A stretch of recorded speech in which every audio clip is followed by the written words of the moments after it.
राधा वल्लभ श्री हरवंश श्री राधा चरितामृतम। वो अलबेला केवट प्रेम की झांकी, मात्र आस्तिक हों या श्री हरि का स्मरण भी करते हों, स्मरण मात्र करते हों या स्मरण करते हुए भीतर कहीं भीगते भी हों, नेत्र सजल होते हैं कभी या मात्र संसार के रिश्तेदारों को ही निभाने में समय बर्बाद कर रहे हो। स्मरण करो उस प्यारे से सांवरे का, पर मन से करो।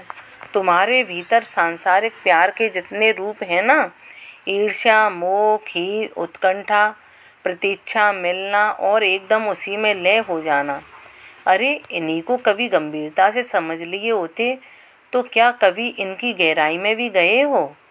अपने भीतर श्री राधा भाव को पा लेते तुम, अगर इन सबको भी समझ लेते तो। पर तुम जो भी करते हो आधा अधूरा ही करते हो। चाह तुम्हारी भले ही सांसारिक पुरुष या स्त्री की हो, पर उस एक में भी तुम पूरी तरह डूबे कहाँ। अगर डूब जाते तो अपने ही भीतर विराजे श्री राधा माधव को पा लेते। जब किसी के लिए तुम्हारा हृदय धड़का तब तुम में कुछ कौतूहल जागा ही नहीं। ये स्त्री छूटी या ये पुरुष छूटा तो फिर दूसरे पुरुष की तलाश में निकल गए या दूसरी स्त्री को खोजने लगे। पर तड़प स्त्री या पुरुष की नहीं थी, तड़प थी प्रेम की। एक प्रेम लीला जो तुम्हारे अंतःस्थल में चल रही थी है। आत्मा तड़प रही है परमात्मा से मिलने के लिए, परमात्मा तड़प रहा है आत्मा में रमण करने के लिए। इस मूल बात को समझे नहीं तुम, और अभी भी कहाँ समझ रहे हो। काश उस प्रेम लीला में अपने आप को झोंक दिया होता, उस प्रेम लीला में जो निरंतर चल रही है सनातन अनाद काल से। क्या अभी भी हिम्मत है उस प्रेम लीला में अपने अहम को विसर्जन करने की? पर दिक्कत ये रहेगी कि तुम नहीं रहोगे, फिर तुम मिट जाओगे। यही डर है ना तुम्हें, पर मंजिल तो यही है। कब तक डरे रहोगे? महर्षि सांडिल वज्रनाभ के माध्यम से हमें ही समझा रहे हैं। श्री दामा देखना, तेरी बहन राधा जिद कर रही है कि मैं भी दधी बेचने जाऊंगी। अब इसे समझा, क्या ये ब्रजवान नंदिनी को शोभा देगा? मैं समझा समझा कर थक गई थी। श्री दामा अब अपनी बहन को तू ही समझा। कीर्ति रानी अपने बड़े पुत्र श्री दामा से श्री राधा रानी की शिकायत कर रही थी। दधी बेचने जाना गोप कन्या के लिए कोई अनुचित कार्य तो है नहीं। श्री दामा इतना बोलकर चल दिए नंदगांव की ओर। देखा, श्री दामा भैया भी मान गए। मैया, मेरा मन नहीं लगता यहाँ बैठे बैठे, सखियों के साथ जाऊंगी। क्या हुआ तो जिद ही कर बैठी थी आज ये कीर्ति किशोरी माने ही नहीं। अरे क्या हुआ? हमारी लाडली कैसे आज मुंह फुलाकर बैठी हैं। ब्रजवान जी भी आ गए थे यमुना से और अपनी रूठी लाडली को राधा को गोद में लेकर बड़े प्यार से पूछ रहे थे, मुझे सखियों के साथ दधी बेचने जाना है बाबा। ओह, बस इतनी सी बात? ब्रजवान जी बड़ी प्रसन्न मुद्रा में बोले। पर लोग क्या कहेंगे कि बरसाने के अधिपति अब अपनी बेटी को दही बेचने भेज रहे हैं। कीर्ति रानी ने कहा, गोप कन्या है राधा भी, अब गोप कन्या दही बेचे तो इसमें गलत क्या है? और वैसे भी इसकी सखियां तो जाती ही हैं, मन लग जाएगा अपनी राधा का। जाने दो, समाज के लोग और प्रसन्न होंगे कि देखो कितनी सरलता और सहजता है मेल के लोगों में। सामान्य लोग और विशेष लोग, ये भेद हमारे बरसाने में कभी रहा ही नहीं। मैं सदैव इसका विरोधी रहा हूँ। ब्रजवान जी बड़ी दृढ़ता से बोल रहे थे। तो बाबा मैं जाऊंगी ना कल से दही बेचने? राधा रानी ने फिर पूछा। हाँ हाँ, तुम जाओगी, जाना राधा। बस खुशी से उछल पड़ी थी श्री राधा रानी। पूरी नई मटकी मंगवाई थी आज कीर्ति रानी ने। मटकी में दही भर दिया था। मटकी छोटी थी, ताक उठाने में कोमलांगी सी राधा को कोई कष्ट ना हो। जैसे माखन चुराना कृष्ण की बाल चपलता थी ही नहीं। तो जिसके यहाँ 9 लाख गौ हों वह भला क्यों चुराने लगे माखन? ऐसे ही जिनके बरसाने में रिद्धि सिद्धि वास कर रही हों वो दही बेचने जाएगी, पर जा रही हैं आज ये और कारण वही है, अपने सांवरे से मिलना और उसे देखना बस। सखियाँ भी आज अत्यंत प्रसन्न हैं। लाडली आज हमारे साथ दही बेचने चलेंगी। पहले तो किसी को विश्वास ही न हुआ, पर ललिता ने समझाया, पगली, राजकिशोरी जैसा व्यवहार कभी हमारी श्री जी ने तुम्हारे साथ किया है क्या? ना जी, हम तो उनके साथ जब भी रहती हैं लगता है हमारी ही सखी हैं। कभी कभी गलवैयाँ भी डाल लेती हैं।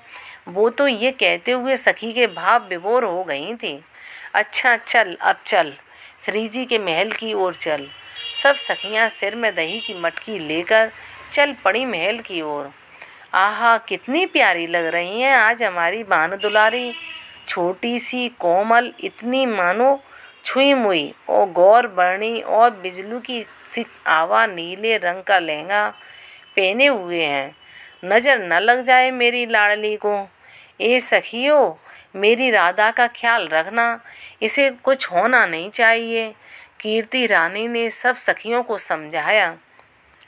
कुछ नहीं होगा, हम पलकों पे रखेंगे इन्हें, आप चिंता न करो कीर्ति मैया।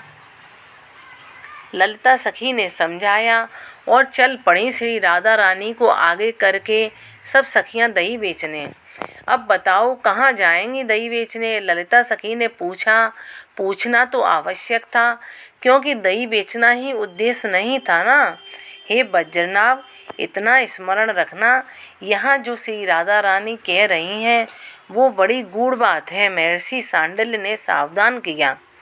श्री राधा रानी कहती हैं, हे सखी, वहीं चलो जहाँ हमारे कृष्ण हो, क्योंकि इससे दोनों काज सध जाएंगे।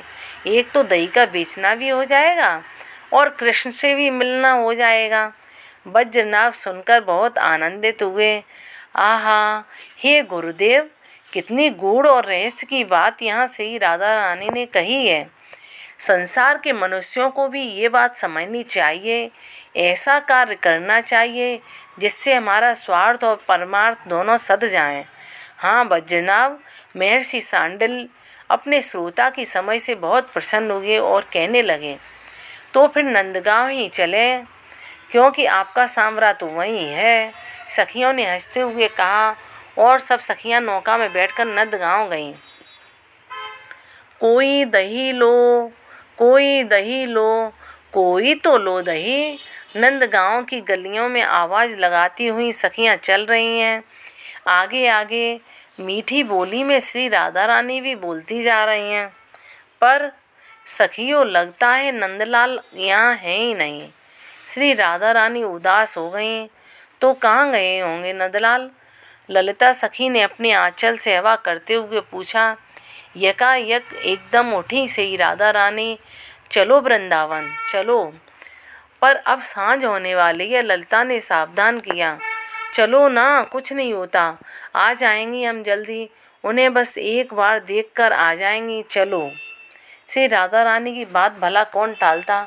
नौका में वापस आकर बैठ गईं सब और चल पड़ी वृंदावन की ओर। बस यहीं नौका को लगा दो और देखती हैं कि कन्हैया इधर उधर ही होंगे। शीघ्र ही श्री राधा रानी उतरी और उनके पीछे पीछे सखियां वृंदावन में उतरी और वन में खोजने के लिए चल पड़ी। उधर होंगे, ललिता देख तो उधर से धूल उड़ रही है, शायद उधर होंगे। देख, वहाँ मोर नाच रहे हैं, मेरे श्याम जरूर उधर ही होंगे। सखियाँ इधर उधर दौड़ रही हैं और ढूंढ रही हैं प्यारे प्रीतम को। राधा रानी भी, पर नहीं मिले श्याम। उदासी घनी हो गई, मन में दुख हो रहा है। ओह, प्यारे को आज मैं नहीं देख पाई, आज का दिन तो कितना खराब गया। तभी ललिता चिल्लाई, अरे लाडली जो, यमुना में जल बढ़ गया है और हमारी नौका बह गई है। सखियों के सामने ही नौका बह गई। ओह, आज तो दिन ही खराब था। इंदुलेखा ने कहा, हाँ सही कह रही हो, जिस दिन श्याम न दिखे वो दिन तो सच में ही खराब है। श्री राधा रानी के नेत्र सजल हो उठे। अरे लाडली, ये तो सही बात है, पर हम अब जाएंगी कैसे बरसाने? और अगर ये बात ब्रजवान बाबा को पता चल गई कि आप और हम यहाँ फंस गए हैं, तो वो तो कल से आपको कहीं भी जाने आने नहीं देंगे। ये बात सुनते ही श्री राधा रानी और दुखी हो गई कि कल से हम नहीं आ पाएंगे, कल भी हमें श्याम सुंदर नहीं देख पाएंगे। ललिते कुछ तो कर, कोई नौका कहीं से आ रही हो या जा रही हो, उसे मोल हम ज़्यादा ही देंगे, पर हमें ले जाए जल्दी, नहीं तो कल हम नहीं आ पाएंगे। श्री राधा रानी ललिता सखी से कहने लगी, देख रही हूँ शाम भी ढलने वाली है, मुझे ही डांट पड़ेगी कीर्ति मैया की। सब सखियाँ यमुना में नौका वाला मिली यही देखने लगी थीं। तभी ये जग नैया हमार, नैया में हम हैं और हम में संसार, जग नैया हमार। बड़े प्यार से गाता हुआ, मस्ती में झूमता हुआ एक सुंदर सा किशोर सिर में गमछा बांधे, हाथ में पतवार चलाते हुए नौका को लेकर इधर ही चला आ रहा था। ओ केवट, केवट, अरे ओ केवट सुन। सारी सखियां एक साथ चिल्ला पड़ी, पर ये किसी की सुन ही नहीं रहा था। बस अपनी ही मस्ती में नौका चलाए जा रहा है। ओ ये जग नैया हमार, नैया में हम और हम में किनार, करें बिन पैसा पार, नैया में हम हैं और हम में किनार। गाने में ही इतना मस्त है कि उसे किसी की भी आवाज़ सुनाई नहीं दे रही। केवट, ओ केवट, इस आवाज़ को सुना उसने, क्योंकि ये आवाज़ श्री राधा रानी ने लगाई थी। हाँ हाँ, क्या हमें कह रही हो? जोर से चिल्लाया केवट। हाँ, तुम्ही से कह रही हूँ, पहले इधर तो आओ। ये बात भी श्री राधा रानी ने कही थी। लो आ गए, चार पतवार जोर से। क्या हमारी आ गई नौका हमारी? हाँ, अब कहो। पतवार को लेकर खड़ा हो गया। त्रिभंगी झांकी है, इसकी सांवरा है। अच्छा सुन केवट, हमें बरसाने जाना है, हमें पहुँचा दे। ललिता सखी ने कहा, पर यह बड़ा विचित्र केवट है, देख ही नहीं रहा ललिता सखी को। ये तो अपलक से ही राधा रानी को ही देख रहा है। अरे ओ मल्ला के, सुन तो, इधर देख इधर। ललिता सखी ने थोड़ा डांटते हुए कहा, देखो हमारे पास समय नहीं है, रात होने वाली है, इसलिए हमें जाना है। हम तो इनके लिए ही आए थे। ये कहते हुए फिर श्री राधा रानी को देखने लगा। हे केवट महाराज, हमें पार लगा दो। ललिता ने थोड़ी चतुराई से काम निकालना चाहा। हाँ, ऐसे बोलोगी तो हम सोच भी सकते हैं। केवट थोड़ा आज भाव खा रहा है। अब हम बातें न बनाओ, हमको भी बैठा लो और पार ले चलो। ललिता ने थोड़ी प्रार्थना की मुद्रा ही अपनाई। केवट उछलता हुआ नौका से नीचे उतरा। बैठो, श्री राधा रानी को देखते हुए सखियों से बोला। सब सखियां एक साथ जैसे ही चढ़ने लगी नौका में, तो केवट चिल्लाया, रुको रुको रुको, अब क्या हुआ? हमने क्या अपराध कर दिया? देखो मेरी नाव कितनी सुंदर और साफ है, और तुम लोगों के पैर कितने गंदे हैं। पहले धो लो फिर बैठो। ठीक है, हम यमुना में पैर धोकर ही बैठेंगी। सब सखियां धोने लगीं अपने अपने पैर। नहीं, ऐसे नहीं होगा, तुम्हारे धोने से नहीं होगा, मल मल के मैं ही धोऊंगा। केवट की जिद है आज। ये क्या बात हुई? सखियां बोली। बस मेरी बात माननी पड़ेगी, नहीं तो हम गए। केवट नाव में बैठने लगा। अच्छा अच्छा रुको, धो लो हमारे पैर, सखियों ने कहा। कठौता ले आया केवट और ऊपर से जल डालते हुए सखियों के पैर धो डाले। अब बैठ जाओ। चलो स्वामिनी जी, सखियों ने श्री राधा रानी से कहा। ना ना, इनके पाँव भी तो धोऊंगा मैं। केवट ने श्री जी को बड़े प्यार से देखा। श्री जी कुछ चौंके। बैठ गया केवट और श्री जी के चरणों को मल मल के धोने लगा। अब मैं बैठूं नौका में? मधुर वाणी में फिर श्री जी बोली। आहा, कितनी मीठा बोलती हैं ये, पर आप स्वयं बैठेंगी तो मिट्टी लग जाएगी। और मेरी नाव फिर गंदी हो जाएगी। तो मुस्कुराती हुई श्री राधा रानी ने पूछा, मैं आपको गोद में उठाकर ले जाता हूँ। केवट मुस्कुराया, नहीं, आपको ये कैसे छू सकता है श्री जी। सखियों ने मना किया। अरे छूने दे श्री राधा रानी, आज ये क्या कह रही थी। देखा, तुम्हारी स्वामी तुमसे ज़्यादा समझदार हैं।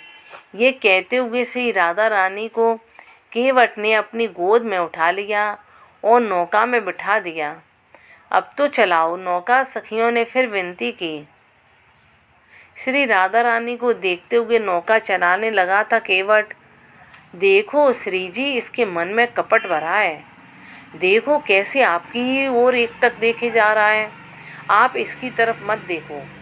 ललिता सखी ने श्री राधा रानी से कहा, अब हमारी नौका नहीं चलेगी। केवट ने यमुना की बीच धार में ही रोक दिया नाव को। अरे अब क्या हुआ। सखियां परेशान हो गई थी केवट से। हमें भूख लगी है, तुम्हारी मटकियों में क्या है। और देखो, जब हमें भूख लगती है ना, तब हमसे कोई काम नहीं होता। पतवार छोड़ दिया उसने ये कहते हुए। दे दो सारा दही, दे दो इसको। इसे सखी, इसी के भाग्य में था हमारा ये माखन। श्री राधा रानी ने सब सखियों से कहा, हाँ लाओ लाओ। और सारा दही माखन देखते ही देखते वो केवट चट कर गया और डकार ली। आहा सखी, अब तो हमें नींद आ रही है, क्योंकि हम जब कुछ ज़्यादा ही खा लेते हैं तब हमसे कुछ काम नहीं होता। अरे तू पागल है क्या। सब सखियां जोर से चिल्लाएं। पर देखते ही देखते वो केवट गिरा श्री राधा रानी के चरणों में। पर जैसे ही गिरा, उसकी फेंट दिख गई श्री राधा रानी को। अरे इसकी फेंट में क्या है। ललिता उठी और फेंट में से, अरे ये तो बांसुरी है। पर ये तो हमारे कृष्ण की बांसुरी है, ललिता सखी ने कहा। तब मुस्कुराते हुए श्री राधा के चरणों को चूमते हुए कृष्ण उठ खड़े हुए। ओह, तो तुम ही केवट महाराज हो। सखियों ने बांसुरी से ही पिटाई करनी शुरू कर दी। पागल हो क्या, बांसुरी टूट जाएगी, कन्हैया चिल्लाए। और सामने देखा तो श्री जी खड़ी खड़ी मुस्कुरा रही थी। आगे बढ़े और अपने बाहों का हार अपनी एलादनी शक्ति के गले में डाल दिया। सारी सखियां आनंदित हो उठीं। बरसाना कब आ गया किसी को पता भी न चला था। हे वज्रनाभ, ये है अद्भुत प्रेम की लीला। ये अनाद काल से ब्रह्म और एलादनी में चल रही है और चलती ही रहेगी। ये प्रेम लीला है, यही है जो सत्य है, बाकी सब झूठ है। प्रेम सत्य है, प्रेम ही सत्य है, महर्षि बार बार बोल रहे थे। जय श्री हरिवंश। राधे राधे।